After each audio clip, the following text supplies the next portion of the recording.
Hey there, hey, it is Michelle, your big sis with Brilliant Quest. And today we're going to be talking about childless by choice. All right, so um, something that you might not know about me is that I am childless by choice. And quickly, the reason why I'm bringing this up is because it's becoming a bigger and bigger thing to the point where the two biggest superpowers are actively getting in the business of women's bodies. Now, this is not political. This is not any of that stuff because on Brilliant Quest, it's all about getting us to have our own Brilliant Quest. But the reason why I want to talk about this is because if you have been considering that, or if that is something that it's looking like going to happen for you, I want to just, give you some big sis advice. Look at this as a childless by choice person past the age of childbirthing. Okay. And understand that there is life. Oh, yes, there is life if you decide not to have kids. And I'm not trying to make any kind of arguments for or against. I'm just telling you what I know from what I've observed, what I've lived through, and hopefully will help you to become curious, to do your own soul searching, to do your own due diligence if this is something that you are doing or if you're entertaining it. All right. So now that this channel is growing and I now know a little bit more about you, boo boo, I know that you're between the ages of 25 and 44. And so let's talk about it. Let's let your big sis talk about it. So the first thing I want to say is this is a fast growing sector of the population around the world. And it's not just women. There are a lot of men who are like, no, them little babies, that's not for me. And it's okay. And I'm going to say that when you are considering this, or if you find yourself this way, understand that you're not alone.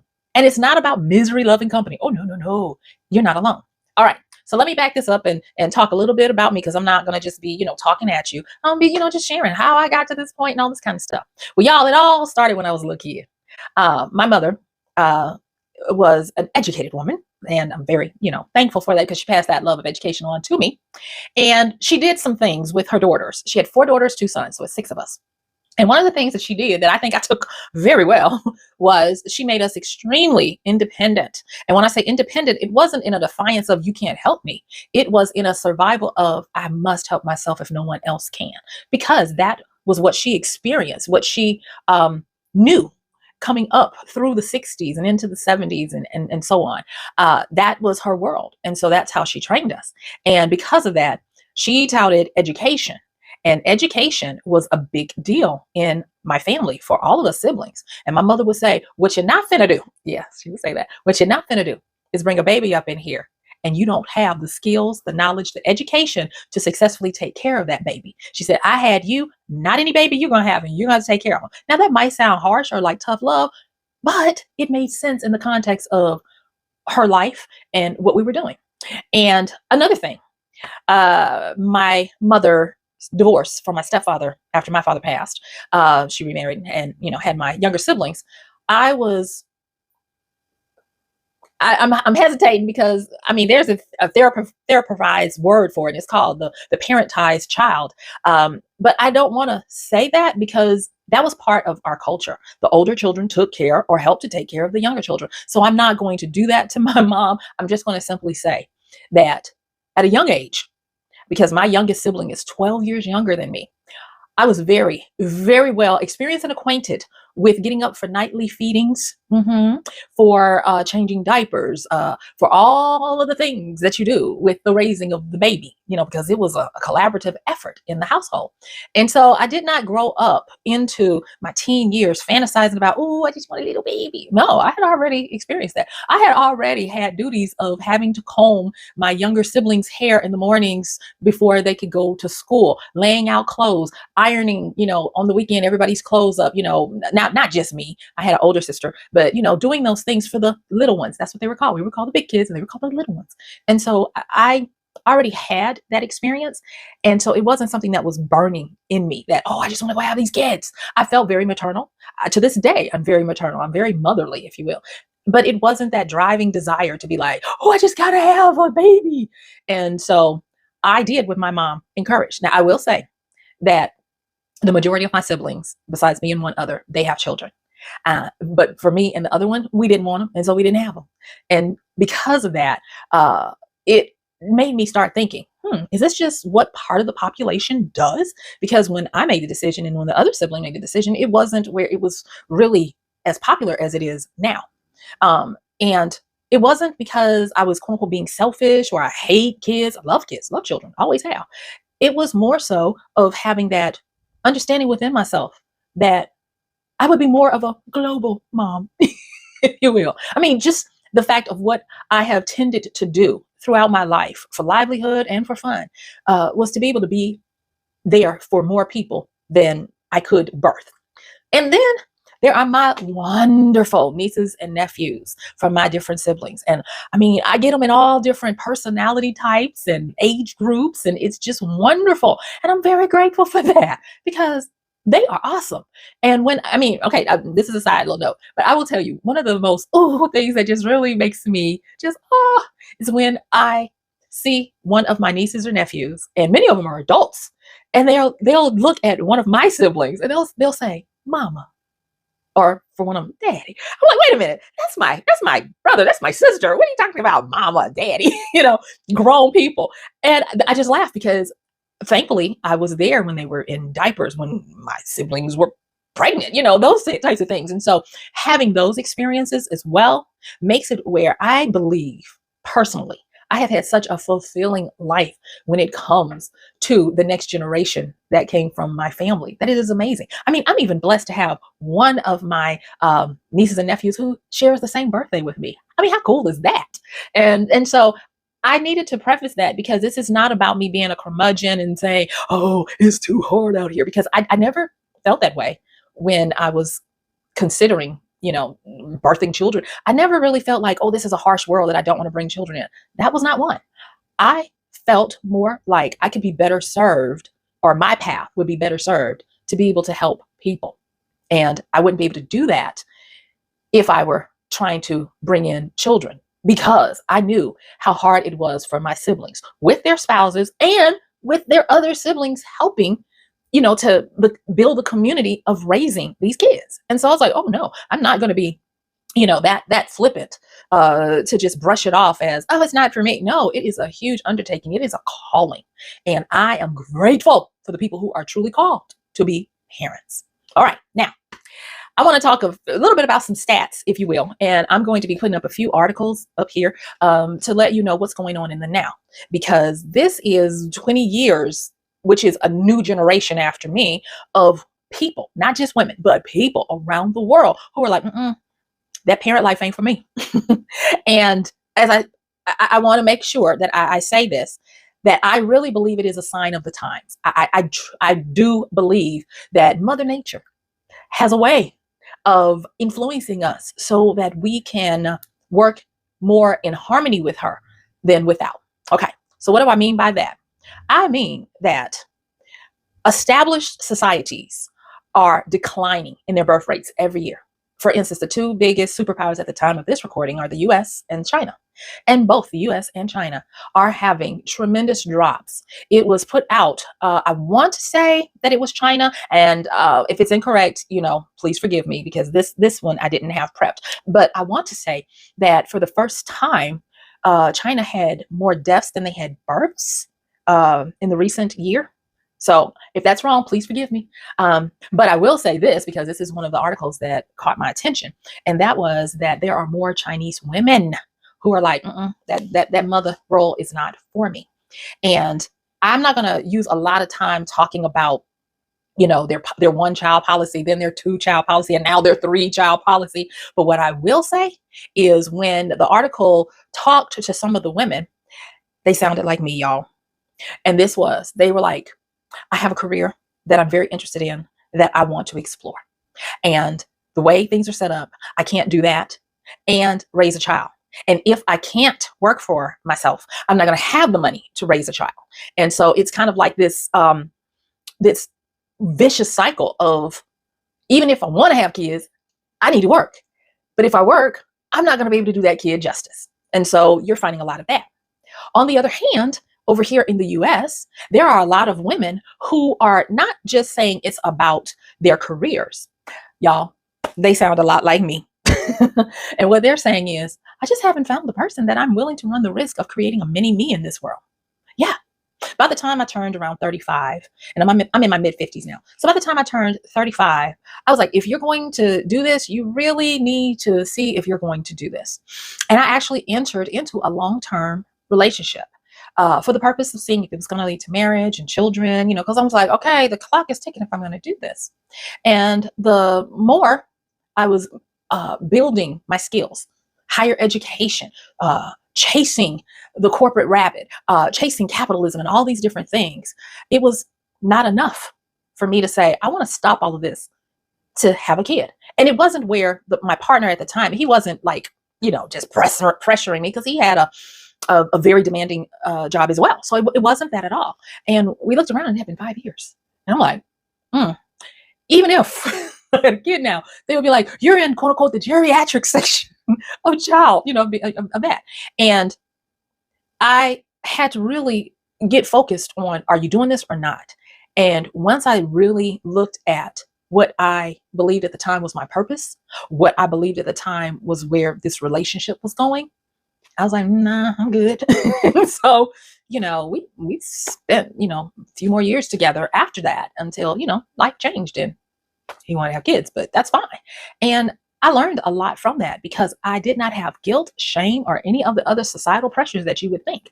I felt, yeah, this was okay. This was good. And I never had that depression that they talk about. And I'm going to say this.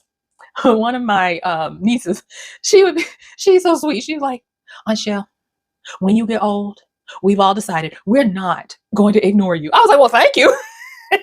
And I had to laugh at that. And I laughed at it because I know that that's the way my siblings have raised them, that family is family and that you take care of family. And so it was kind of fun, listening to the next generation saying, don't worry, Michelle, don't you ever think that. I'm like, it's totally fine. I'm good. But being aware of the fact that there are some people who don't necessarily have the family or the nieces and the nephews and that kind of thing that are promising to offer support. Now we're going to see what happens if and when that time comes. But in the meantime, and in between time, y'all, I'm trying to eat right. I am trying to make sure I exercise and keep it together because I never want to be that kind of a burden on people. And I've already told you that I'm basically starting over from nothing, from scratch. And that is another impetus for why I must stay healthy, because I must make sure that I can always take care of myself, because I would never want to put that burden on someone else's child, to do that. But I say this because, like I said, this is my story. And this is me just being real with you, that there is life without children. You'll find that a lot of people like me, like possibly you, we have callings, we have purposes that change throughout life, and that they require us to be able to be free to do these things. And so don't let it be where you're feeling guilt and pressure to succumb to something. And don't let it be where you feel like you have to be childless if you really want children in a family. Both paths are hard. Nobody gets out of here without dying. Nobody gets out of here without troubles and problems and pain and suffering and all the things that make up a life well lived, a human life well lived. So I'm not going to sit here and say, oh, everything is perfect. Everything, whether you have children, whether you do not, it works. There was a spate of young mothers recently that broke my heart on social media who are raising their children and they're having to do it alone.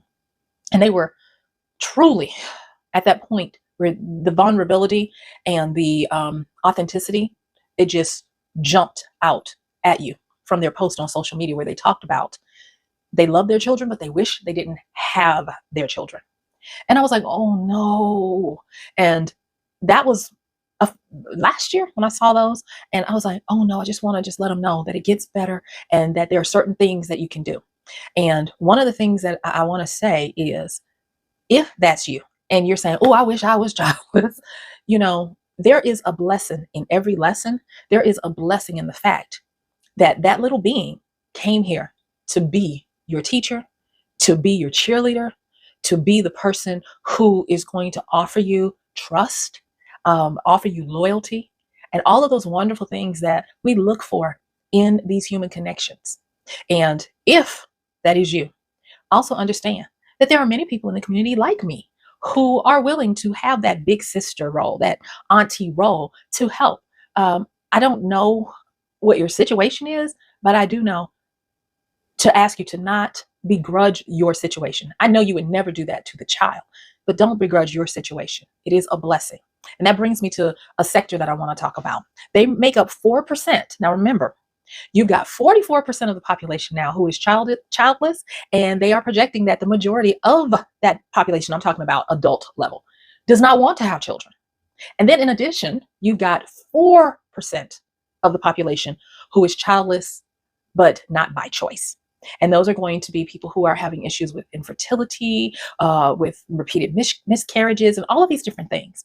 And that, to me, is something that I would say is a pain that I wish could be just removed. I wish that every person who wanted to be a parent, and who deserved to be a parent, because some people don't, but who deserved to be a parent, could have that opportunity. But in the meantime and in between time, there are people out there who would make wonderful fits to, once you vet them, allow them into your sphere of community to help you. How do you do that?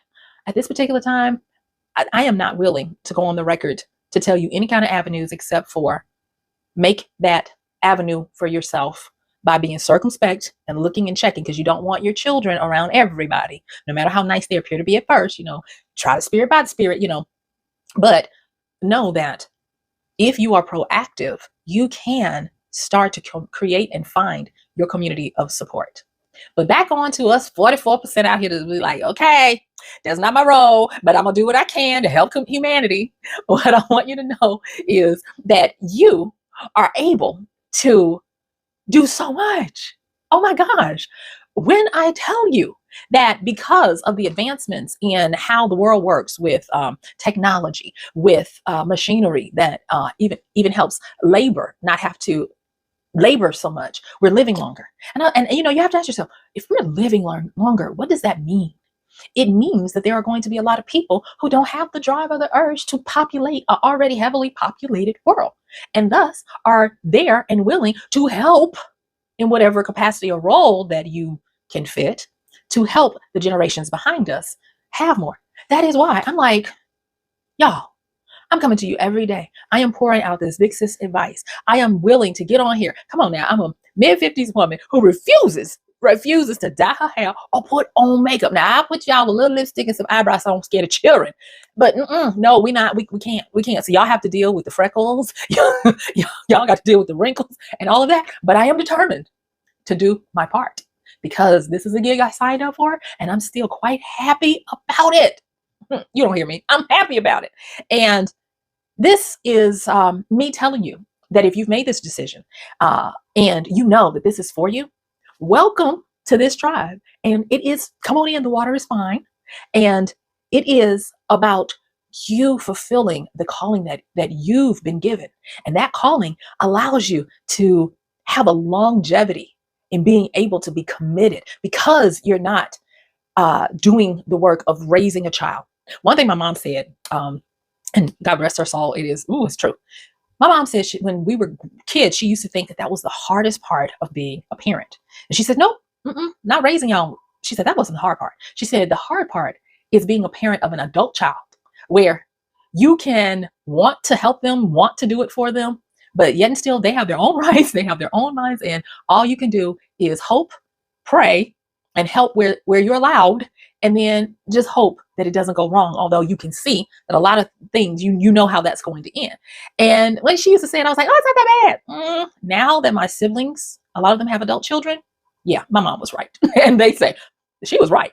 And so I think each person, whatever you choose or decide, because I'm gonna tell you, childless by choice, I think that should be while you're still in childbearing years.